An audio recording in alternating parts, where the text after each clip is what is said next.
कि हम जो चयन करते हैं शादी विवाह में या प्रेमी प्रेमिकाओं में, वो सुंदरता के आधार पर करते हैं। किस आधार पर करते हैं? सुंदरता के आधार पर। सुंदरता के आधार पर जो चयन किया जाता है, वो जरा से भी सुंदरता घटी, कुछ हुआ, मनमुटाव हुआ तो वो नष्ट हो जाते हैं। Beauty has two kinds, physical beauty and spiritual beauty. Physical beauty means the beauty like coral lips, cheeks, beauty see, and spiritual beauty the beauty of mind, heart and soul.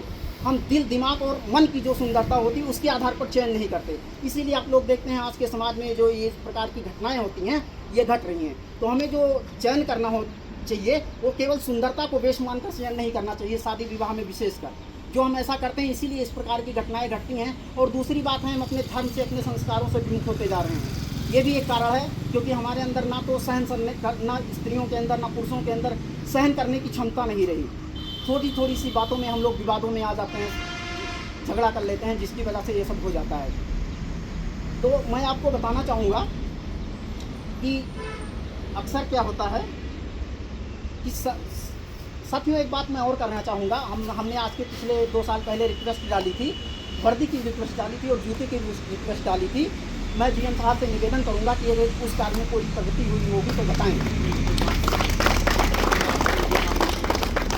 साथ ही साथ मैं अब आप लोगों से बताना चाहूँगा, साथियों, कहा जाता है, नेपोलियन ने कहा था, महान नेपोलियन, शायद फ्रांस या इटली का शासक था, उसने कहा था कि यदि सिंहों की सेना का नेतृत्व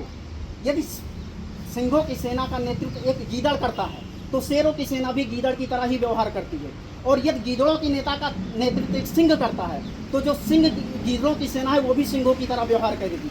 हमारे जीवन में हमारे जो पथ प्रदर्शक हैं उनके नेतृत्व का भी विशेष महत्व होता है। नेतृत्वकर्ता का हमारे जीवन में, हमारे माँ बाप हैं या भाई बहन हैं, लीडर हैं, मैनेजर हैं, जो भी हैं, अगर वो हमें सही मैनेजिंग करते हैं तो हम सही दिशा में जाते हैं, चाहे वो हम लोग कितने भी अयोग्य हों। फिर ये नेतृत्वकर्ता सही है तो हमारे जीवन का जो नेतृत्व होता है, हमारा जीवन सही दिशा में जाता है। साथियों, अब मैं आपको बताऊँगा, कुछ लोग थे जो वक्त के साँचे में ढल गए, कुछ लोग थे जो वक्त के साँचे में ढल गए, कुछ लोग हैं जो वक्त का साँचा बदल गए।